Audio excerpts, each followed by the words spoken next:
Hello and welcome to Live from America podcast. This is Hatem. Alongside me, the one and only Noam Dworman, my good friend, traveling. And this show is sponsored by Tesla. As you see, Noam is driving Tesla. This is how good we do in this show. They give us car to drive around. Only Noam, though. If you're lucky, I'll get a ticket or something. Good to see you, Noam. Uh, Hello. And next Tuesday, the election, we're gonna have live coverage from the comedy cellar. Of course, Noam didn't email about it because he forget anything a Muslim asks him to do, ever.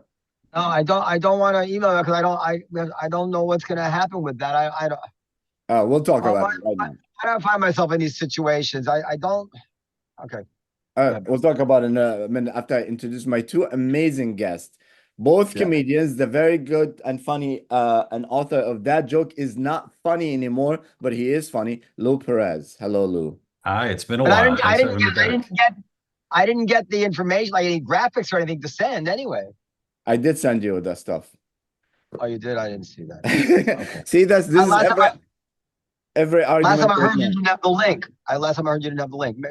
Okay. We can tweet it and stuff. Go ahead. Yeah. And a very good friend of mine and very funny man, Mendy Pellin is here, a comedian. And this is the first show that I invite him to.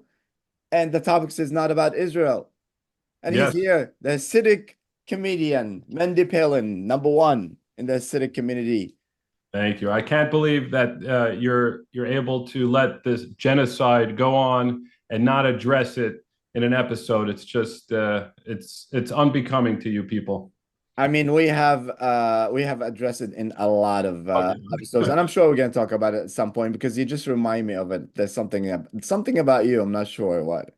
But Noam is here. Noam, you want to talk about? Let's start with Trump and MSG. Trump was in Madison Square Garden here in New York City a couple of days ago. I don't know if Noam do you want to talk about what happened at What OT? happened? There was a comedian, Tony Hinchcliffe, made a joke about Puerto Ricans being No, I Puerto was Rican gonna Island. talk about the olive tree first. Do you want to talk about that? Oh yeah. So we tried to show we did show the speech in the olive tree because we always show these speeches of historic kind of importance and current interest. And a number of tables just got angry. Somebody called me repulsive. Two or three parties walked out.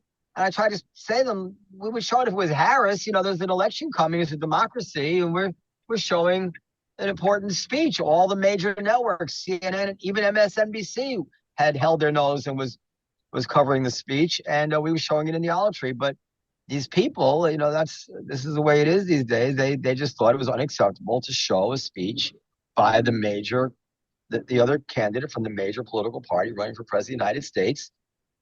They thought that shouldn't be something that a citizen should be subjected to. That's it. And that was very interesting. I talked to one or two people. Of course, I think once the conversation get into it more, they will say like, oh well, we having dinner, we don't want to hear Trump and stuff like that. But I think the main thing that That's I the one felt, party that stayed. That's the one yeah, party that stayed. Everyone else yeah, walked out. but I felt even everybody was just some people are just upset with the presence or the sound of Trump, which vice versa with Kamala, obviously for other people. So what do you Nobody, guys think? nobody would have walked out. It was Kamala. Go ahead. No, I'm saying in other people in other states, No, they would have. no, they wouldn't have.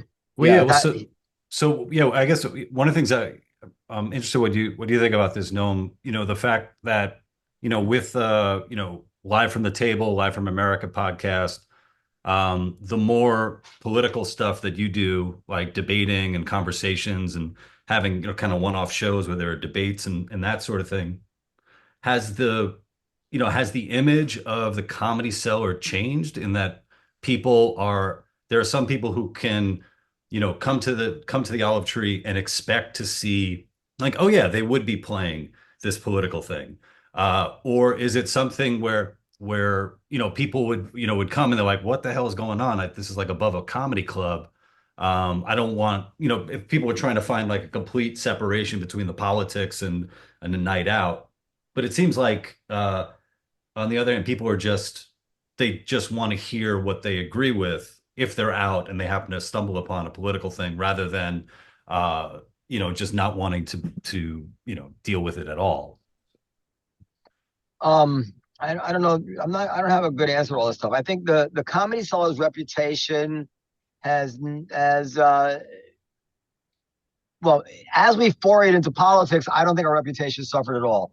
As I become associated with the pro-Israel point of view, to some extent, our reputation has suffered, but not that much. And although I get some hateful people on Twitter calling me a genocide denier and blah, blah, blah, I do get a lot of people saying that I'm one of the only voices in the world who respectfully listens to both sides and presents both sides, which is true, by the way. I am. And I think that I've gotten increased respect in that way. As far as people coming to the olive tree, I think everything we're talking about exists in a very niche kind of awareness. And I don't think the diners in the olive tree had any idea one way or another. They're just a good cross section of how singular the reaction to Trump is over basically any other political figure we've ever known. It's almost like I was showing a Farrakhan speech, in a Jewish community.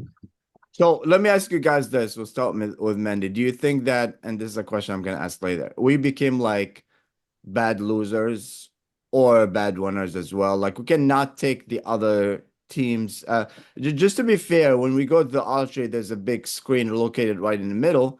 Usually any event is going to, not just political, if the Yankees are playing, if the Mets are playing, is whatever, And we show major speeches. We show both conventions. Yeah. This speech, I'm sorry to interrupt, but just to say, this was an odd one-off speech. We never really had something like it. It was almost like the Republican convention redo. And, when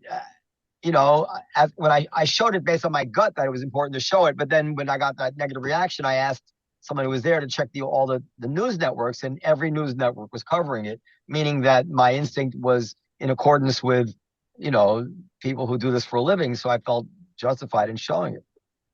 Yeah, well, I think that they've been comparing this speech to Hitler's speech, and this whole event, they've been, drawing this parallel between the big, support for Nazi regime back in the day to the Trump rally.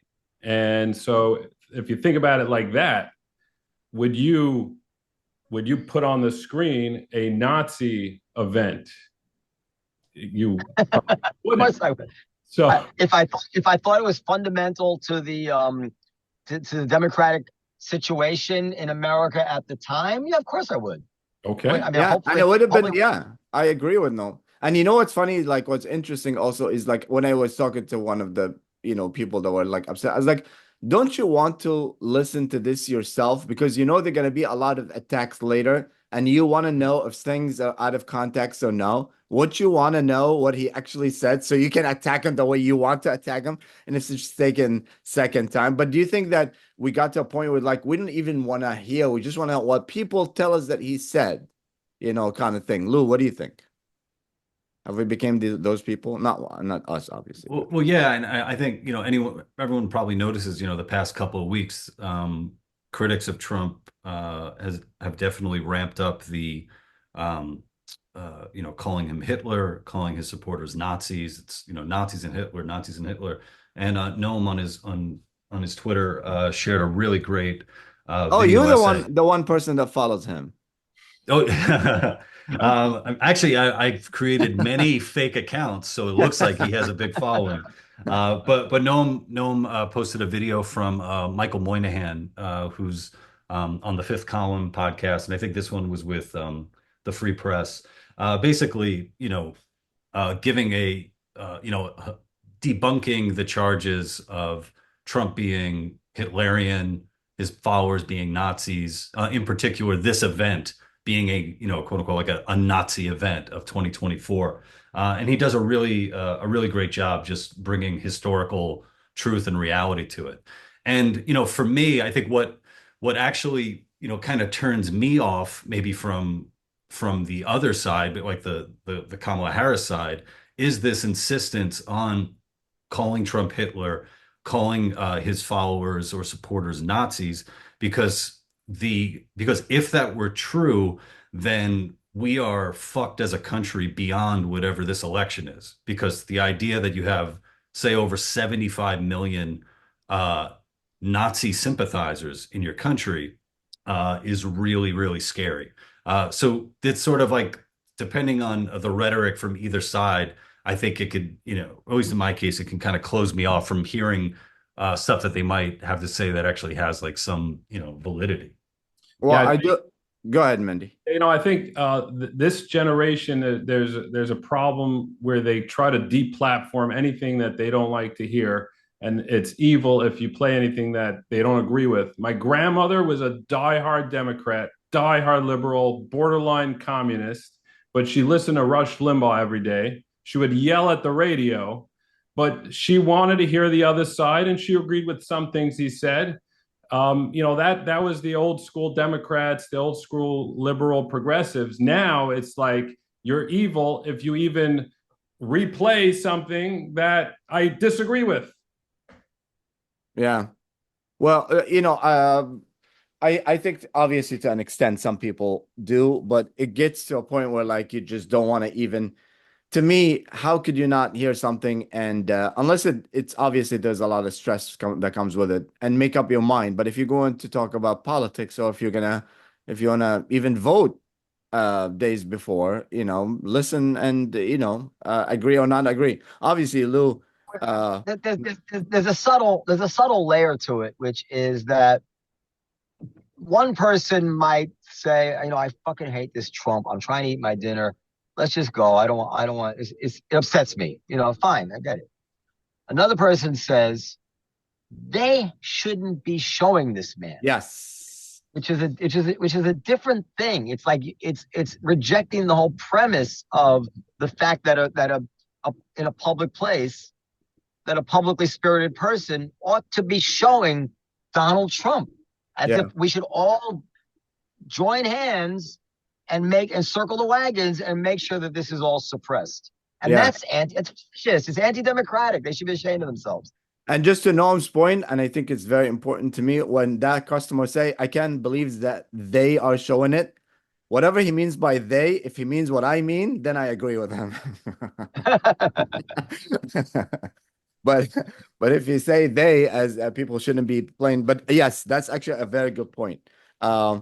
And I do think that, just to Lou's point, which we're going to argue about it later, is I think when you say like that turns me off for Kamala, I'm not saying you, but I'm saying when people say an argument like this, I don't really buy it. I think that people that turns off about Kamala are already turned off about her for any reason, or for Trump. I don't think that just like when they say, oh, we're going to talk about what happened at MSG with the comedian, and what Biden said garbage later. People are like, oh, I cannot believe he said that. Nobody cares about this or that. We already know that you made up your mind.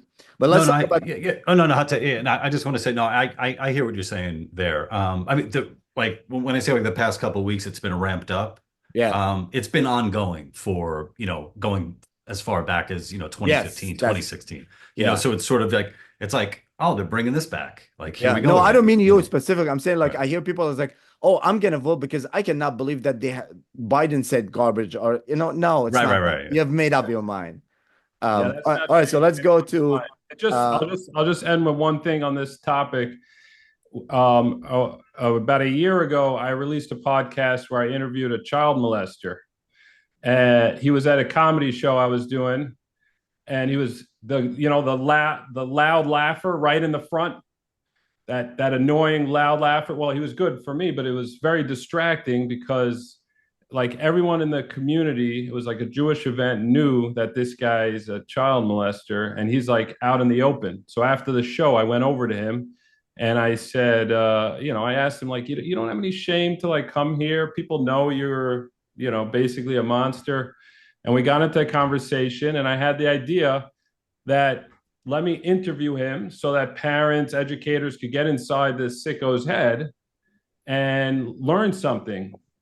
And I don't know if it was the right thing to do, but I did it, and it was extremely educational on many fronts. But it came from the progressive left that was hounding me and messaging me and even made podcasts against me because I platformed a child molester. Like, anyone that watches it could see how bad he is and what he talks about is bad, but they're not giving any faith to the viewer to come up with that conclusion. They're just like, you platformed him, it's evil, So I think that there's that definite, deplatforming part of the woke left. And in a way, you did provide a service in that, I'm sure that guy has to go door to door, and you basically did it for him, saying like, here's the guy, this is what he looks like. Exactly.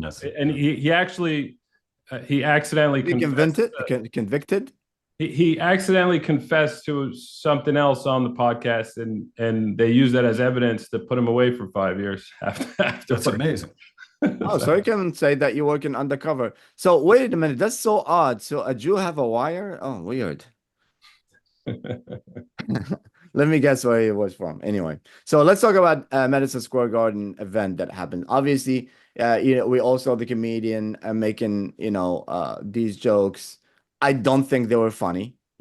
Obviously, we know a lot of comics that do roast, and I don't think it's funny, but he's the comedian, So a lot of people try to turn it. Do you think that Trump campaign or that Trump should suffer from this because some of the right say they vet him? The best argument that I heard was that he made fun of everybody except a certain group, which is Trump supporters. So what do you guys think? Or you like Jon Stewart's side where he says comedy's comedy, and this is what the guy that you booked? No, what do you think? Jon Stewart. I think Jon Stewart is the king because he's comedian first and politician second. And if he sees something like he stands up for comedians, and also if he sees a joke on the left or the right, even if it hurts one or the other, he goes for them, even though he's clearly on the left. And I think it was just a poor choice to put up a roast comedian. That was not the smartest thing to do. It kind of shows that maybe Trump has, or whoever's running it has too much confidence that he's going to win. Kind of like why he chose J.D. Vance after the debate with Biden, when it was clear that Biden wasn't going to win. So, like J.D. Vance is the choice where you're really confident. So putting up a comedian like that shows that I'm so confident I'm going to win. I don't mind, coloring outside the lines or possibly offending anyone. But it was probably a poor choice, but I don't think that it should reflect badly on Trump himself. I don't know how much he is involved in actually choosing. Yeah, Luke, go. Yeah. So a quick thing, we could probably talk about this later if it comes up. I think in retrospect, I think J.D. Vance is an excellent choice. I think he's handled himself really well with the media, especially critical media, and then also more pop cultural entities like the work his episodes on Tim Dillon and Theo Von and stuff. I think he's come out in the end as a really good choice. But with that being said, I think I'm with you guys too. At first, I thought it was a misstep on the Trump campaign to book Hinchcliffe, and I think part of that was the focus that was on specifically the joke about Puerto Rico, the punchline about Puerto Rico. There's an island of floating garbage. It's called Puerto Rico. Where I only listened to his whole 11-minute set today. And I think in context, the set overall was pretty good. I didn't think that joke was the best. And I could also see how it would offend people. And I think Hinchcliffe, came out himself and said, look, I'm not, I don't normally follow the national anthem, when I do my shows. There was a lot of self-referential lines in there that I thought was really good. And it's something I don't think anybody has really commented on is that those jokes, like the joke about Puerto Rico, the joke about watermelon, elicited groans from the audience there.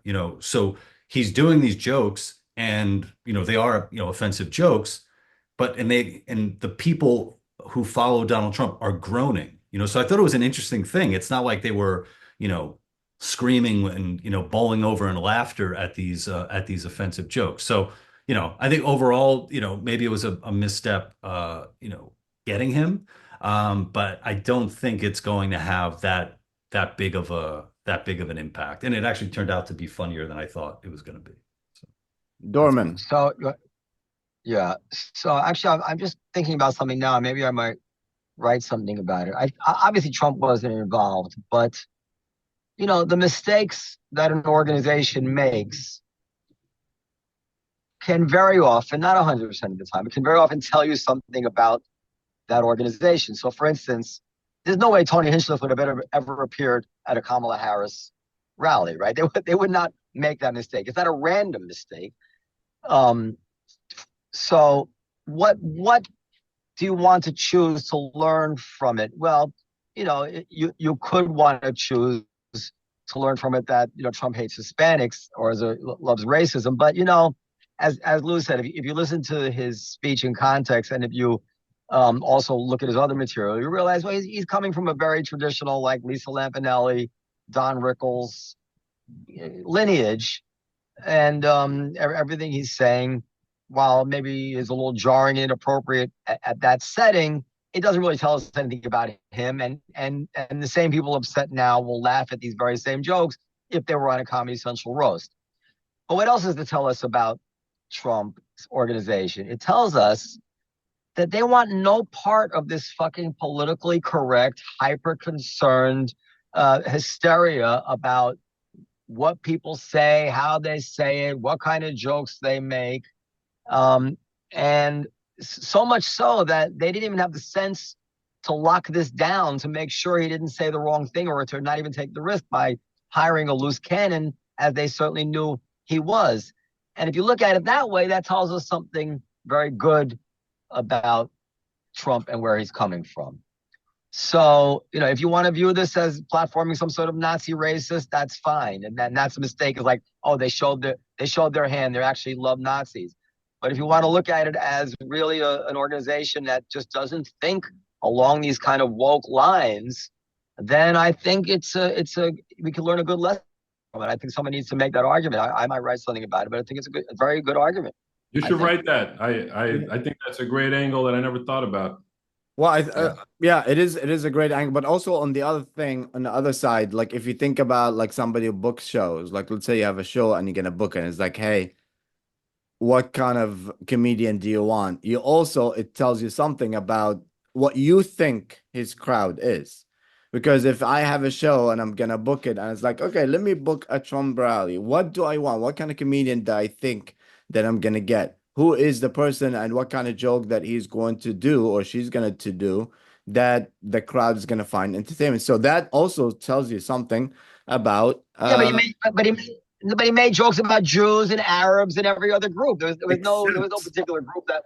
Yeah, but he didn't make any jokes about Except the garbage itself. He didn't make jokes. No, he didn't make jokes about garbage in the audience. White. He did, because those people are contained in the Trump group.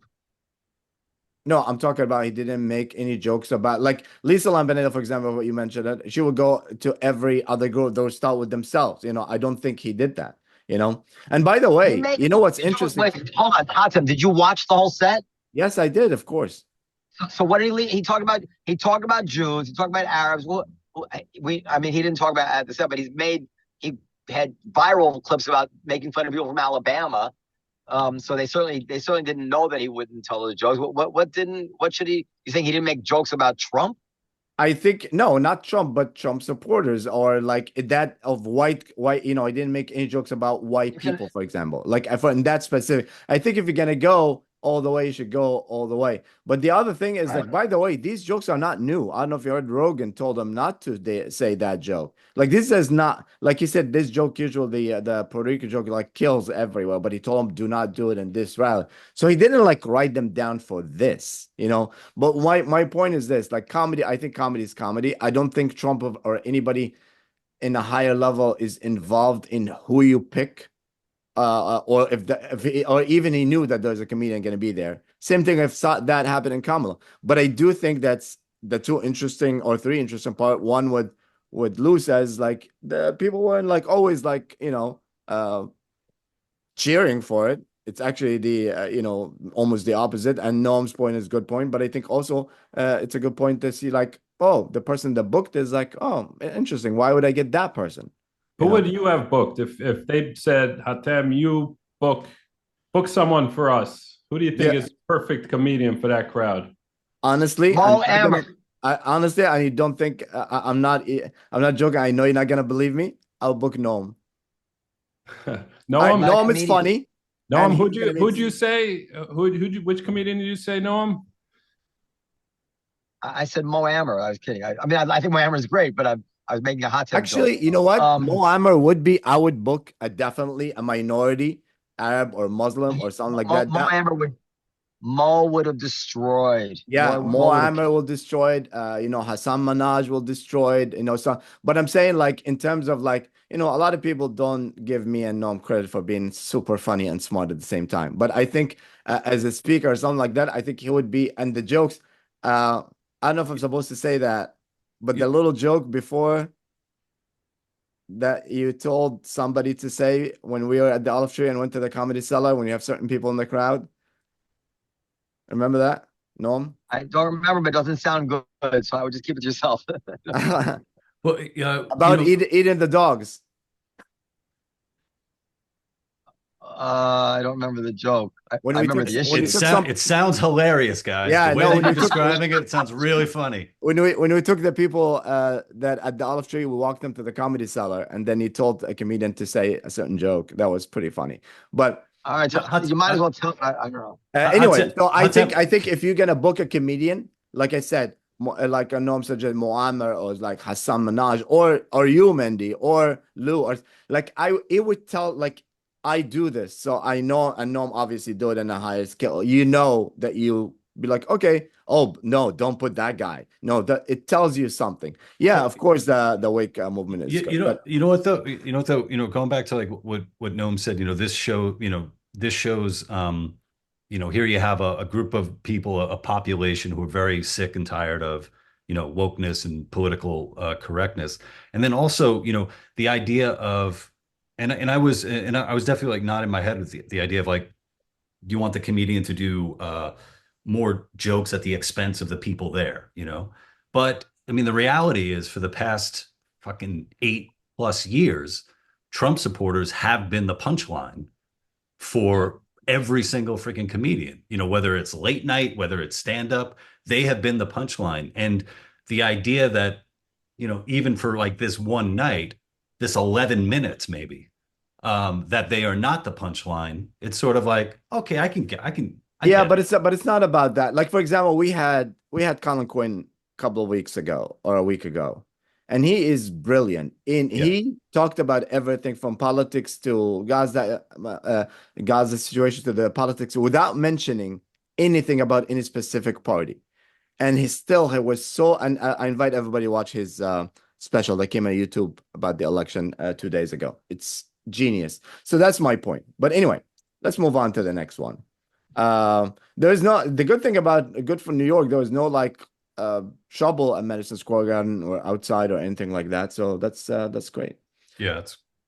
So, a few days, what is your gut telling you? Mendy, what is your gut telling you? My gut telling me about what since you represent the Jewish people also, who's the Jewish? Many would prefer if you ask him what he feels in his kishkas, but go ahead. And where's the Jewish Hasidic Jewish vote going to? Oh, they're definitely going to Trump. It's wait, Mendy, you're not a Hasid, are you? Yeah, yeah. Oh, you are. Oh, I'll wow. show you when we're done. I'm sorry, I wasn't sure if you just Orthodox or Yeah. I get my gangs mixed up, so There's a I don't Luke, know if lot you're of us. Crips or Blood. you think that I cannot tell them apart? We're the tunnel diggers. You I know. can, I can tell. The tunnel diggers. That's funny. Still, I'm gonna tell one of my favorite stories, but after Mendy's tell us. What do you think, Mendy? So what do I think? You're Your asking me gu- what the result is going to be? No, what is your gut saying, and where's the Jewish different groups of Jewish? Maybe you can educate us a little bit about different parts of Jewish community. Where is gonna go the vote to go to? The Hasidic is going definitely to Trump. Right. So the Hasidic is going to Trump. I think the war, the whole campus situation of protests of pro-terrorist groups on campus has definitely alienated even a lot of liberal Jews that wouldn't. It's just FYI, it's not a pro-terrorist, but some of them maybe, but Right.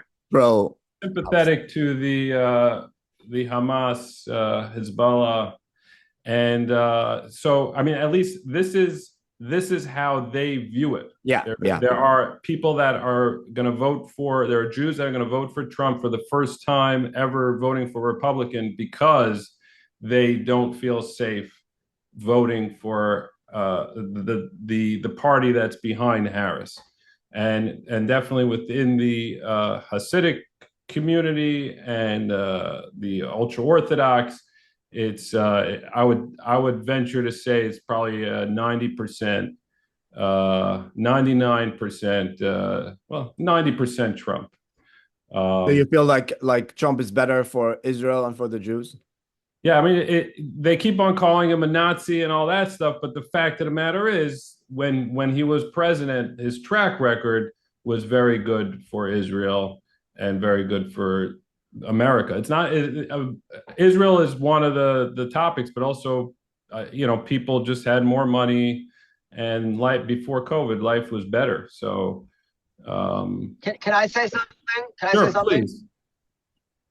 Two things. First of all, it is interesting, and they use the term Nazi, but they really don't mean Nazi in terms of the most defining ideological belief of the Nazis, which is the putting the hatred of Jews first and foremost in their worldview. They don't actually mean that when they call Trump a Nazi. So not to their credit, really they just wanted to call him the worst name they can call him. They mean authoritarian, they mean dictatorial, but they use the word Nazi and strip it of its primary meaning, which is the hatred of Jews. And then related to that, it is interesting, is it not, that the group of people who most identify as Jews, who really live their life as you must from the moment you wake up to the moment you go to sleep. I don't know how you fucking deal with it, but from the moment you wake up, the moment you go to sleep,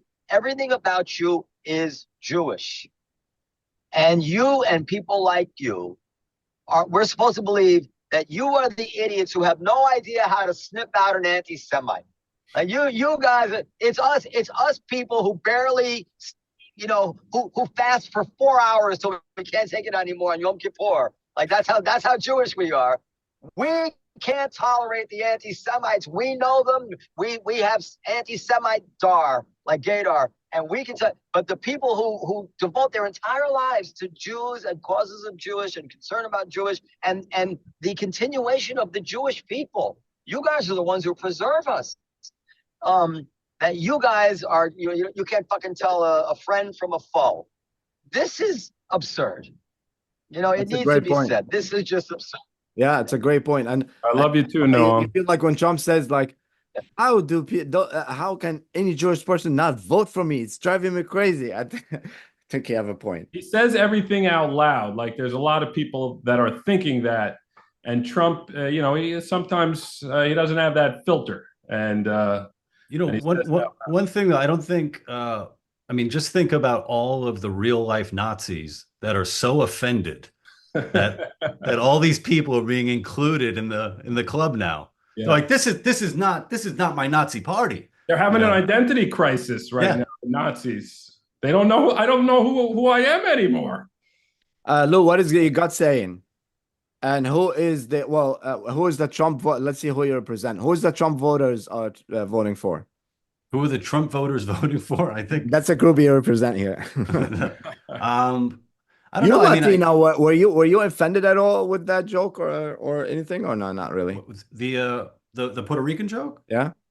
No. I mean, my default position is always, defending the you also comedian or the act of comedy. But under the circumstances, I can understand people being offended by it. You know, like we were talking about, like you go to a club, you're going to hear jokes. If you're offended, whatever, you move on. If you are going to an event like this, maybe there are a contingent of, New Yorkers, Puerto Ricans there who are like, oh man, that was kind of fucked up. Like, does that change what they do at the ballot box? I don't believe so. Like there's this one short clip of Don Lemon, whose new gig now, for you, if you guys don't know how far this guy has fallen, he's just on the street doing man on the street interviews. And he's interviewing this Puerto Rican woman who said that after she heard that joke, she's switching her vote to Kamala. It's like, come on. Give me it's a great. What's your gut telling you, Lou, about the election? And then we'll move to the next one. My gut is going Trump. I think Trump's going to win. Noam, what's your gut saying? Yeah, I was turning towards a gut of Kamala a few days ago because I thought this kind of whole Nazi fascist argument was having kind of a Pavlovian effect that could, be effective. It's all she's got, right? I mean, just as an aside, I've been saying, 8 years ago, Exhibit A of Trump's unfitness for office and Exhibit A of his racism was the fact that he wanted to build a wall. And 9 years later, if you ask Kamala Harris, what do you think about the wall? She'll duck the question. She still doesn't have an answer. 9 years, they still can't come up with an answer. So she has no issue she can lead with other than the fact that he's, Voldemort.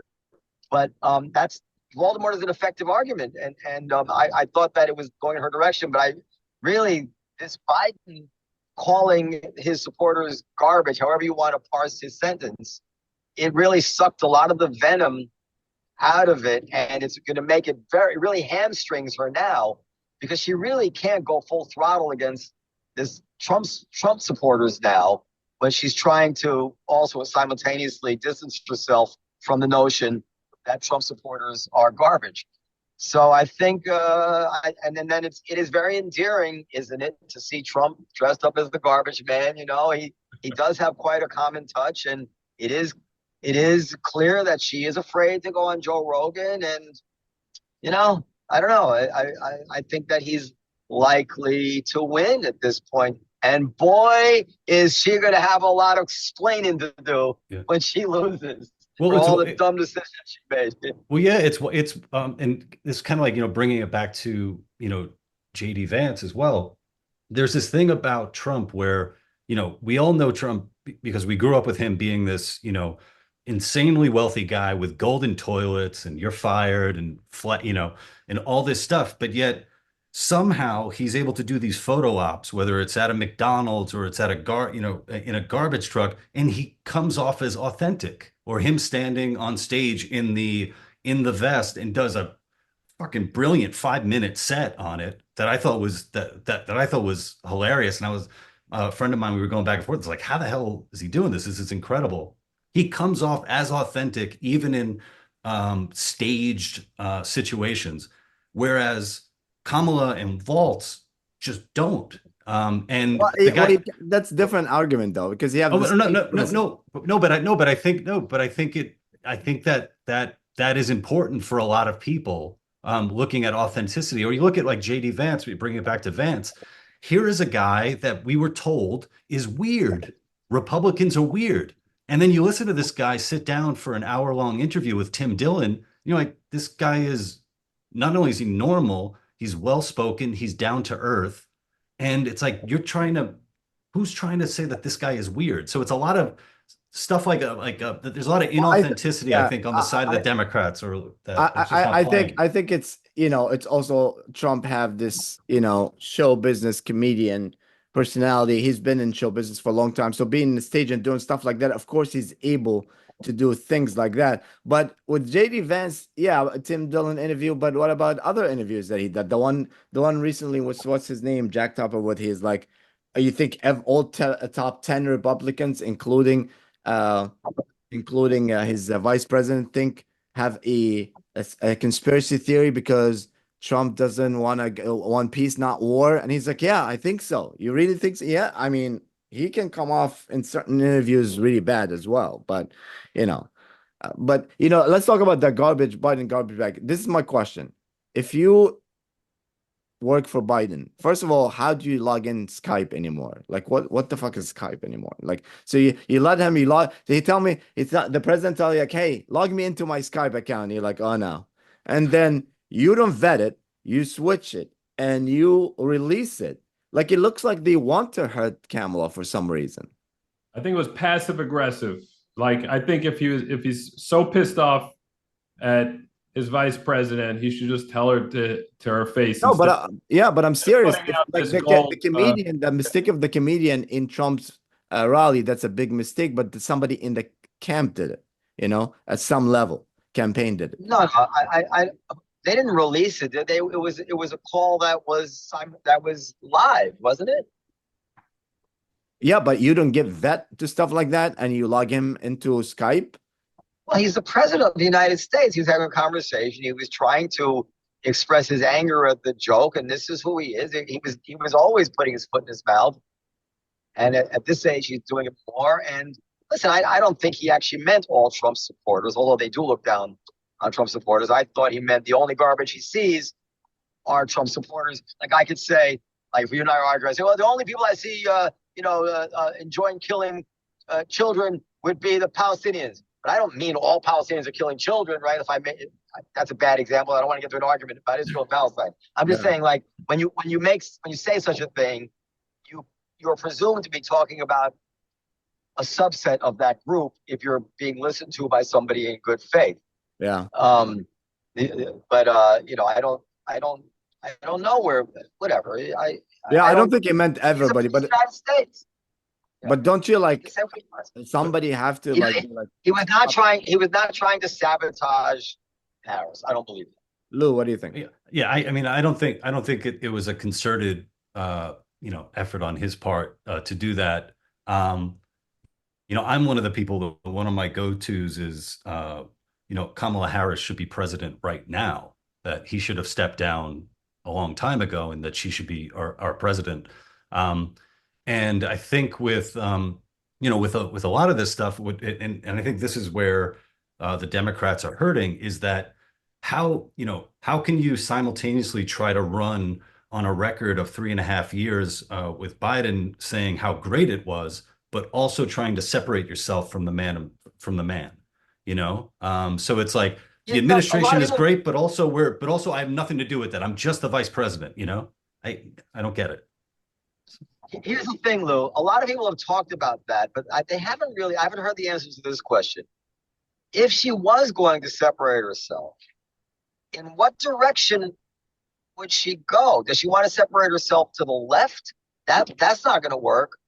Does she want to separate herself to the right? Well, I guess she could say, and it would probably be healthy for both of them to say, you know what, we took our eyes off the ball a little bit on this border thing because we were told it was seasonal and blah, blah, blah. But as soon as we realized the problem was worse than we realized, we adjusted and we'll never do that again. That would be good, I think, to do. But other than that, how exactly is she supposed to separate herself? Yeah, it's tricky. I don't. Yeah, it's tricky, especially in this specific, way when she's like, the president is not running. He was running and then he dropped down. It's crazy. I think the big issue that it's funny because both campaigns are trying to be like, oh, we're gonna unite the party, but they unite the country, but yet they are attacking the other party and attacking the other voters.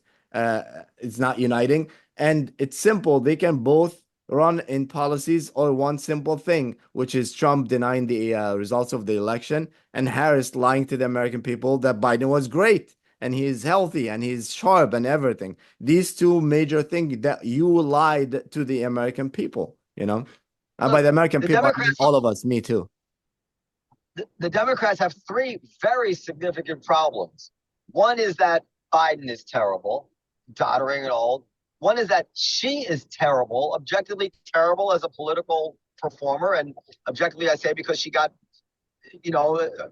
basically zero support when she ran for office.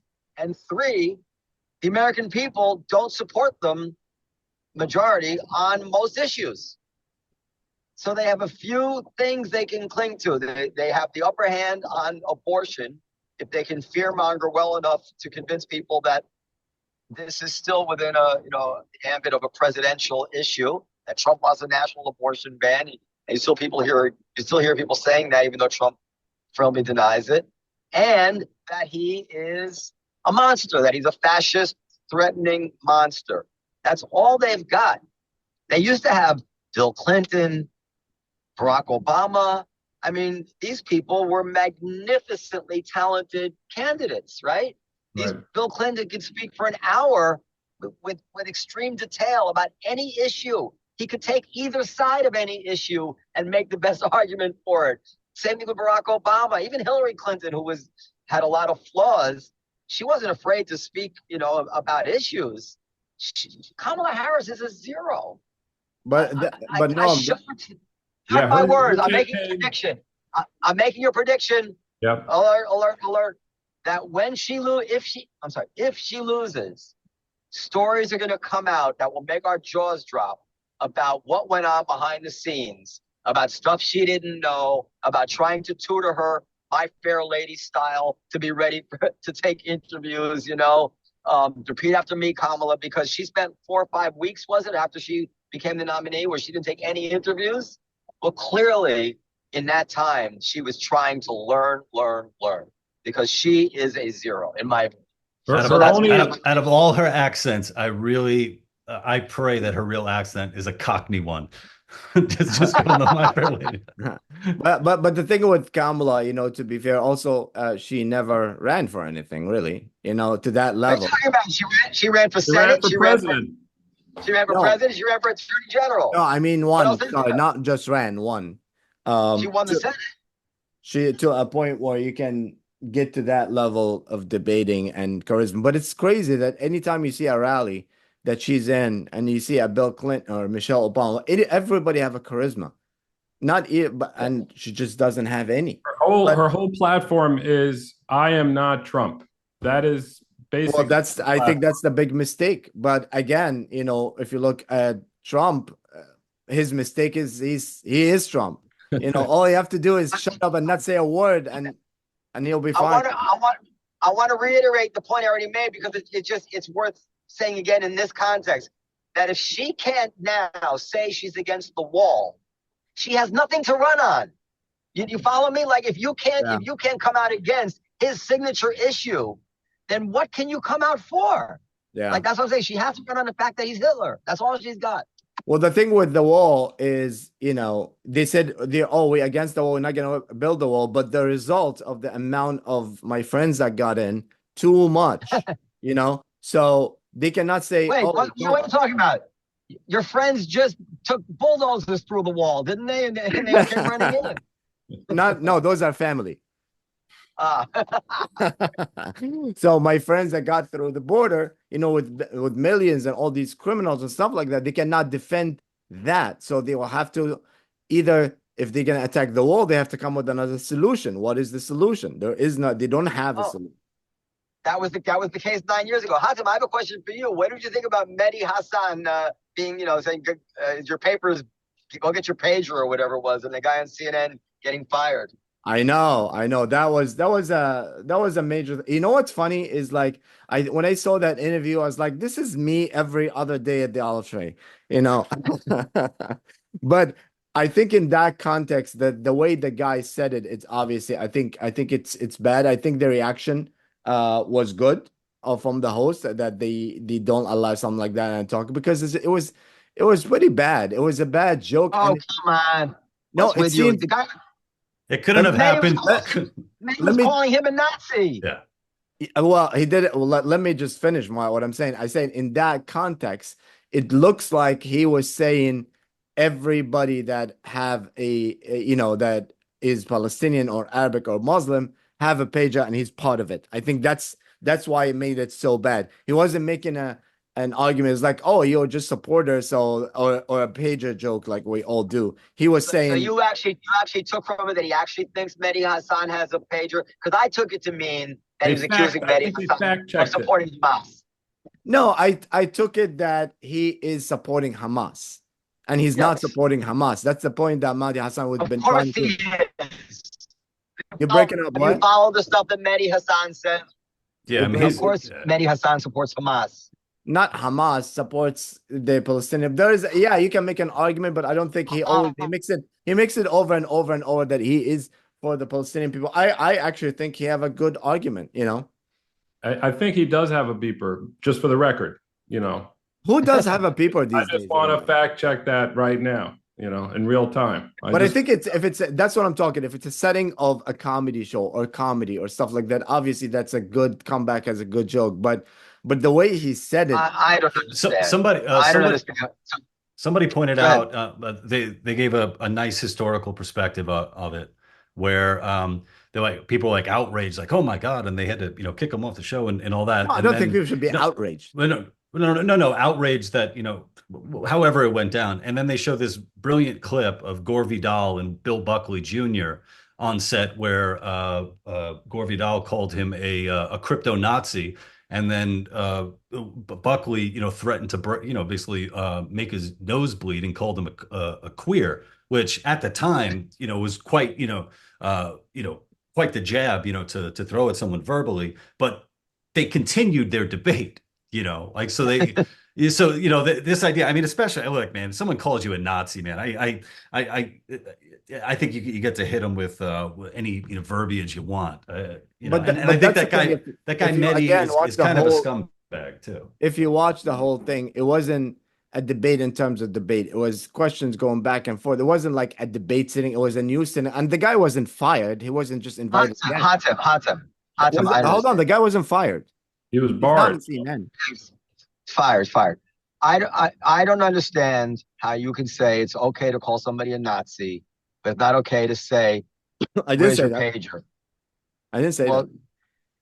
It sounds like you said that. I didn't say that. I didn't say it's so. Then you think they both should be fired?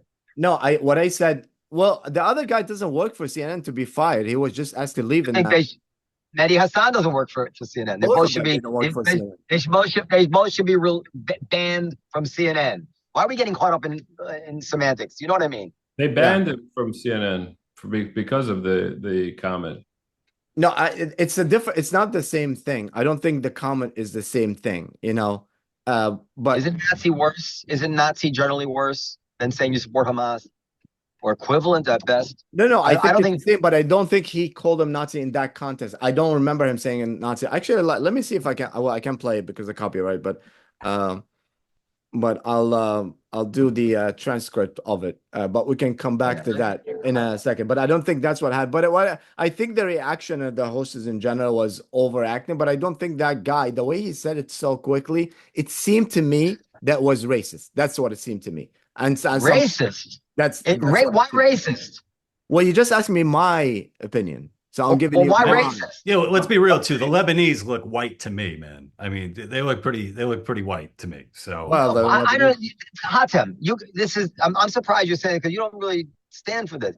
Mehdi Hassan is like one of the three most ubiquitous faces of support for the Hamas. What was the other two right now? I don't know. Norman Finkelstein and I don't know the third.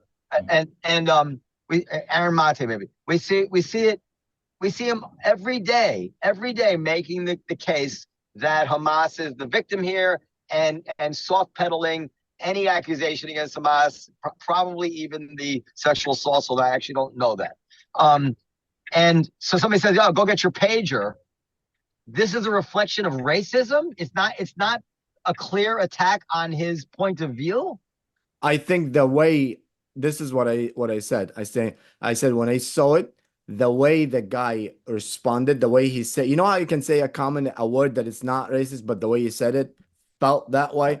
When you all the same thing. That's how I felt when I heard it. For that specific interview, that specific contest. That's what I felt about it. I'll await the MSNBC Al Sharpton show this weekend. I know it's not CNN, but it's where they banned Al Sharpton for all the fucking things he said about Jews that nobody cares about. It's such a repulsive. I don't think it should be to my stomach.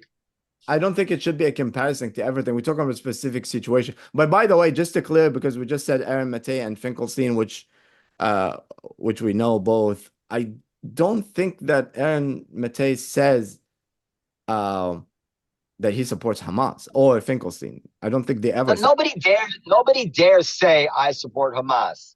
But it's as rational people, we can look at the arguments they make. And when every one of them is in support of Hamas, I think what you mean is like they understand why Hamas attacked, like in that sense. That's what you're trying to say, like in a way. No, I'm saying that there's been no thing that's ever come out of their mouth which has been critical of Hamas. Every person that dies, they blame on Israel. They never blame anything on Hamas. They deny human shields. They deny the sexual assaults. They deny they say the pagers are a war crime. They say there's a genocide. They never utter a criticism of Hamas like, look what you're doing to your people. They never even say, release the hostages. Has Mendy Hassan ever said, I call on Hamas to release the hostages? I think he does it. He said, I'll send you a few clips of him saying that and saying that any civilians, he attack any civilians. By the way, the pager. No. The best you're going to show me is he'll say something like, yes, of course, I think Hamas should support the hostages, should release the hostages. But I guarantee you, anything you're going to send me is just a kind of inoculation line to precede the actual point he wants to make. His point is not going to be he's upset about the hostages. It's going to be just a perfunctory thing to say and then to get on to what he really wants to talk about. I guarantee you. You guys obviously have more of a history with those guys. Have those guys ever just pointed out and been like, hey, Hamas, could you at least build some bomb shelters? Like, could you at least do that? I made that point a few times, and because I know because Hatem, for people who are just tuned in, like I know you and I in our conversations with Noam on the show, like I know you really care about the civilians, especially the kids that are being harmed, and I know when you're coming at this, you're coming from a really from a genuine place. I don't see the same thing with the other actors who are often taking part in these conversations, because something as basic as especially if you're going to be starting a war, like you got to make sure that your people are safe. So build some bomb shelters. No, I know. I mean, we did. Just to be fair, we can bring him this show again, and we can ask him these questions in person because they're not here. But what I tell you is, I think if somebody like Aaron Matei or Finkelstein or Mendy Hassan and all these guys, when you talk to them or when you ask them a question, it's one thing to want to highlight something like the amount of civilians dying or whatever, and obviously, and talk about something else. They want to highlight, that's what they do. They want to highlight the horror of certain things. So you want to tell them, but you don't say that. Let's remember, Norman Finkelstein said that when October 7th happened, it warmed of his soul. Yeah, go ahead. Norman Finkelstein said that when October happened, it warmed. Can't hear me? Yeah, now we can. It warmed his soul. Norman Finkelstein, when October 7th happened, it warmed every fiber of his soul. That's what he said. Now, these people love to complain about anybody who is so.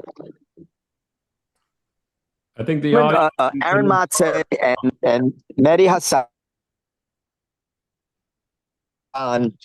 will never criticize Norman Finkelstein. They are happy to be up there with Norman Finkelstein. Norman Finkelstein clearly supports Hamas. Not only supports Hamas, but was warmed every fiber of his soul the October 7th attack by that atrocity. Imagine if I said if I said out loud, when I saw the Palestinian children killed, it warmed every fiber of my soul.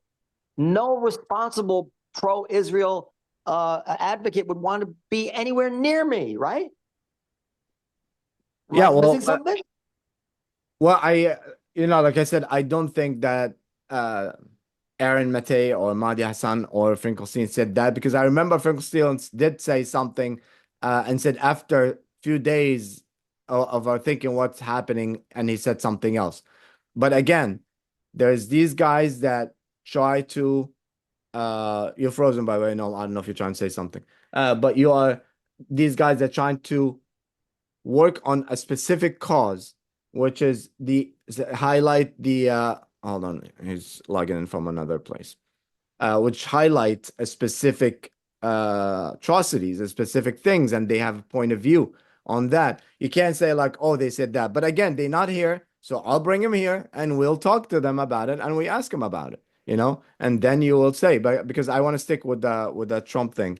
But Aaron, we hang out with Aaron even when and we talked about it, and every time they go to Piers Morgan, is like the first thing he asks is they condone the attacks. We should move on to something else, but I think if you're going to deny that Norman Finkelstein said that it warmed every fiber of his soul. I didn't deny anything. I said I didn't hear it. I don't know. Yes, but you didn't hear it because you're not. I mean, it's silly to say you didn't hear it because everybody knows he said it. It's written. You can Google it in 2 seconds and read. He wrote a whole article. He didn't just say it. It's in an article that he wrote. Okay, let me Google it right now. But Monday, as I mentioned to you, we're not going to talk about Israel and Palestine. But to that point, I think it's crucial because also the Israeli or the Jewish vote, the Arab Muslim vote. It's funny how things work. But again, for these guys and for these, somebody who talk about, with the exception of a few exceptions, like me and Noam, actually, when we do interviews or we do stuff, we see the pain of both sides, but most people will not, but that doesn't, I don't think these guys said, oh, we support Hamas. I think there's a difference between say, oh, we understand years of oppression, that's why they did that, versus something else. But let's move on to the next one. If Trump wins and he promised to go wild with RFK and Elon Musk, I'm not too comfortable with that. I hope he doesn't win, first of all, but even though I don't know who I'm voting for, Kamala, but anyway, Noam, what do you think? Are you voting for him or against Trump? I mean, for her or against Trump? That's a great question, and I think it's against Trump. I think that's an honest answer. Yeah. But again, I have to hear her final argument, both of them, on the obviously she doesn't have any plans about anything, and that drives me crazy. Economy, there's no answer to anything. But it's just like I don't think Trump is a lot of the bad things, but I think what he's going to create and the energy he's going to bring in the country and the energy he's going to bring to the racist people that waiting for somebody like this to happen is going to be huge. That's why I don't watch this, guys. Watch this. You have a Trump poster? I screwed it up. Wait, I'll do it again. You're reverse. Oh. Okay. This is Cyborg Noam. It didn't work. Why didn't it work? We could see in your brain right. There you go. No, all these books by Finkelstein? Now it worked. So I have read 1,000 books on this subject. Actually, you should. I invite everybody to watch his interview with Noam. Well, Noam was a moderator, really, but it was a good interview. But we'll bring Aaron Matei again. We could bring a couple of times. Well, by the way, listen. I have a good relationship with Aaron. He came down to the comedy show the other night. I strongly disagree with him. But he's a very good guy, and he's a gentleman, and you got to talk to people you disagree with. All right, so RFK and Elon Musk, if Trump wins, you think he's gonna give them what they want or the deal that he made, and they're gonna go wild? Are you comfortable with that or not? Let's go with Noam first. Is he going to give him what? You have to be specific. I don't know what you're asking. Well, he's gonna let them go wild, RFK, with the health, all the health. No, I don't believe that. No. No, you don't think he's gonna make it happen? Well, first of all, yeah, I don't know what the position would be. I don't know if it's a position that doesn't have to be approved by the Senate. And then I don't know how much authority these people actually have. Public service announcements. I don't know. Listen, I don't like RFK at all. I don't want RFK anywhere, even in the room where my health is being discussed. But I think that Trump, RFK, had, I don't want to compare it to Trump's Ben Gvir, because Ben Gvir actually has more influence than I think RFK is going to have. What about Musk? Government Efficiency Commission. Musk? Yeah. I'm all for Musk cutting government spending. I think Musk is one of the few people who actually does understand how to cut costs. I mean, look at what he's doing with SpaceX compared to how much it costs NASA to not even to be able to accomplish that. Lou, what do you think? So I think something to point out is, why these two why these two people, RFK Jr. and Musk, are so attractive to, would-be voters, I think, is because of what happened, during the COVID years, which the big thing was censorship. So it was censorship on not only, the very platform that Musk ended up buying, but of the material that was being censored were things like about COVID, whether it was, and I'm sorry if I just demonetize you guys, about COVID, about, people having bad reactions to, the vaccines and all that stuff. So I think in a way, sort of the previous administrations kind of created this, this desire on the part of people to kind of go in there and disrupt this stuff completely.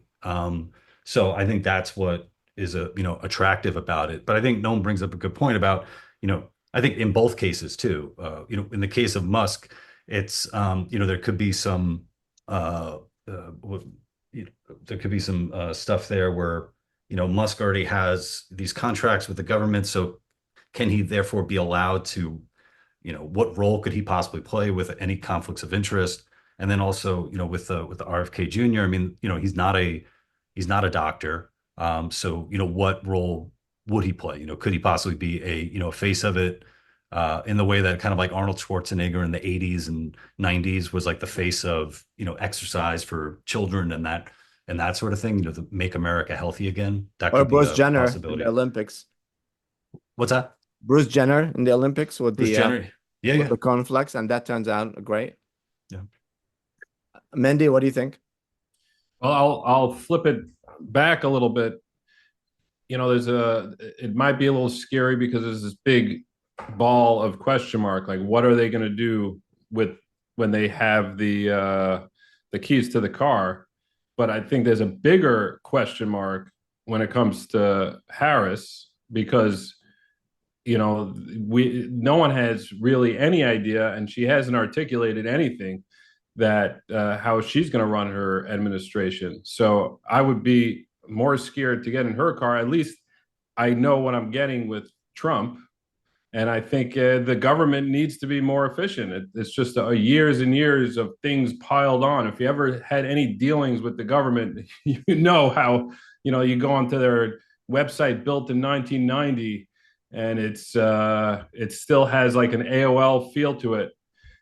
It needs an overhaul, and I think Musk would be great. And I like, if I'm gambling, I would say it's a safer bet going with Trump than with. But that wasn't even Trump's idea. That was Musk's idea. He happened to have to support Trump, and Right, Trump so gave him that you're platform. asking about Musk and RFK. Yeah. So yeah, it's a package deal. The people that he's going to have, helping him do his job, I think. I don't think it's such a huge risk compared to the other side. Yeah. Well, I don't know. I think all right, last one. And then actually last two. One is the Justice Department one, Musk, about the giveaway. No, can you tell us about that? Your study law. How is that illegal? or legal? How is that legal? They said they warned that it might be illegal. And I know Lou knows a little bit about it too. I know they're saying it's like a lottery and only the government can have lotteries. And Yeah. I mean, there's, there's difference between prizes and lotteries and giving out money based on trying to buy votes or giving out money to just sign a petition that you care about the Constitution. I have no idea how the law is on all this stuff, but I'm sure they're going to find hypocrisies in the way it's been enforced. Lou? Yeah, the reality is if you're looking to buy votes, you have to be in office already, So you got to say, vote for me and I'll cancel your student loans, et cetera, or, vote for me and I'll make sure that whichever minority group you belong to, you will get, tens of thousands of dollars to start a business and all that. I don't know the legality of it. It's funny because I would imagine that, Musk in particular, with all the spotlights on him and all of the amount of times that he's been under investigation for, all these, all the different things that he's involved in, that he would, have kind of like an ironclad protection against it. But, who knows? Well, I said I don't like that he's doing that. It's a bad look and it's vulgar. He shouldn't mix up his. This is I'd fault Musk for this. This idea of showing that you can do things because you're the richest guy in the world. It's just an ugly look. It's not good. So I don't think he should do it. But that's what happens with these guys. They get full of themselves. Yeah, they wanna make sure. All right. Well, last one. I know it happened few weeks ago, but I wanna talk about it. We talked about it briefly before. I'll show you with the CBS interview with Kamala. Editing and stuff like that. And 60 Minutes. You mean 60 Minutes? Yeah, 60 Minutes. What Yeah. did I say? Yeah. No, you said CBS. I mean, that was the end of the 60 Minutes interview. Yeah. Yeah, the 60-minute interview where they admitted and they won't release the transcript and stuff like that. It looks like it goes back to the same thing when they were saying Biden was sharp, Biden was this, and same thing with some of the Trump stuff. But I feel like they just don't want the people to know the truth. Like don't talk about anything, and you stay with the party that you're at. You're not allowed to switch parties. If you think you're Democrat, just vote. Doesn't matter who the candidate is, and just go for it. It's so demeaning to do stuff like this. It's insane. Mendy, you have that look. Are you upset? No, it's one of those things where obviously they edit every show and make it more concise. The question is how did they edit it? Did they completely change her answer? Well, they refused to release the transcript. Yeah, but but you never ask for a transcript for years and years and years. They've been in this business for a long time, and every TV show edits, and so I think it's hard to say what right now. It's hard to say what the truth is because not everybody, but everyone that's outraged online is giving their facts based on who they're voting for right now. So, but it's as simple as this. Yeah. Kamala did not say a word. Come outside and talk. Take questions for hours, stuff like that. That's what I want. I've been feeling for a long time, it predates this, that certain things that existed before the internet age need to change because many conventions arose because you had a limited amount of space in a newspaper or a magazine or a book, and a limited amount of time on a TV show, on a broadcast. Well, now there is no limit. You can post entire transcripts, entire sources on the internet. If you have a book and you have footnotes, you don't have to just put the reference to the page to a book nobody has in their library. You can actually excerpt with copyright protection on a website attendant to the book, exactly the page of the book that you took it from, so people can see for itself. Similarly, with these television interviews, I don't see why every major interview like this, however they want to edit it, doesn't also post 100% of the raw footage. There is the only argument against it is that the news organization wants to maintain its shaping of the interview. I understand you have to make it concise for the broadcast, but unless you want to make sure that your version of the truth is the only one that people can see, there is no reason not to post the entire footage on the thing. And especially in this case where they had released part of this by accident and it didn't make her look good. And that's the very part that people are suspicious about now. And one of the major issues with her is that word salad issue. So if the major presidential issue is this woman speaks in word salad, then it's not just an ordinary editing of something for concision or conciseness, whatever the word is. It's hiding from us the very concern that we have about her. So on every front, this is just no. They should release everything. They're covering for her, just like when Joe Biden, when that prosecutor said that we're not going to charge him because, you know, he's got a bad memory, an old man. And everybody said, that's political. That's political. Say, okay, well, show us the footage of the interview. No, we're not going to show you that. We're just going to tell you it was outrageous. And now, post-debate, we realize, oh, the Joe Biden that we saw in the debate is probably the one that the prosecutor was taking testimony from. And now we get it. Of course, if that guy in the debate, no one's going to convict him, right? So we there's no bottom to how fucking evil these people are on both sides. On both sides. And the interesting part is, like, if they release the transcripts, nobody's really have time to read it. It just will read it only if they no. You do a keyword. No. You do a keyword search. You find the place. Thank you for like taking the joke and making it like serious. Like, let's no. You actually can do it. No, I'm talking about people. You mean like the way you did to the guy who made a joke about it, Mehdi Hassan? See, he goes back to that. Wow. He doesn't like Mehdi Hassan at all because he stands for what's right. But let the record show, I defended Brianna Joy Gray when they fired her for rolling her eyes at the mother of the hostages. I thought it ridiculous that they fired her. This is not about Mehdi Hassan. You remember that? Yeah. She rolled her eyes at a mother of a hostages on her show, and they fired her. I said, why are you firing her? Huh? I don't think the guy got fired. He didn't work at CNN. He was a guest. They banned him. They banned. He was a regular guest. Okay, but not get fired. I wouldn't say, like, I don't think you should get fired. Anybody should get fired for saying their opinion. I don't think you get fired. But banned, meaning not invited again? Is that what I don't know. I don't know his arrangement with CNN. We're using fired as a generic term for, ending relationship with. Okay, you are fired.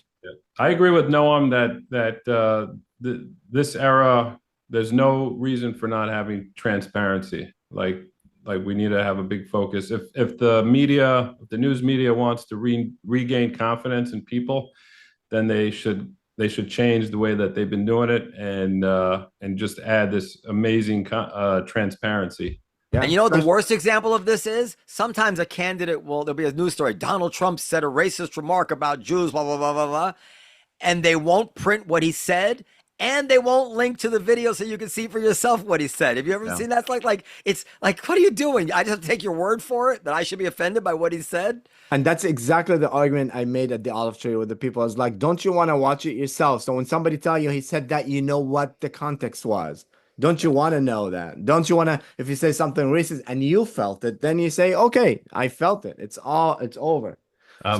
Guys, I'm sorry. I have to get going. We're actually going to end right now. I was going to say the election on Tuesday. The best way to watch it, the only way to watch it is watch the news and comment at the same time. Live streaming Tuesday. And Noam's going to be there the whole night from 5 p.m. till 12 a.m. in his pajamas, ready to sleep there. Camp out. I wish I didn't have to do this crap. Listen, send me this. I'll make some. Can you send me this? Yep. Today, now? Can you send this to me now? I resend it to you. I'll resend it. No, this video right now that we just made. Send me on Zoom. You can share. You record to the cloud or to your home computer? To my home computer. Well, then can you just send me the file? Bye, Lou. Sir. Bye, guys. All right, guys. Thank you very much. Live from America podcast. Because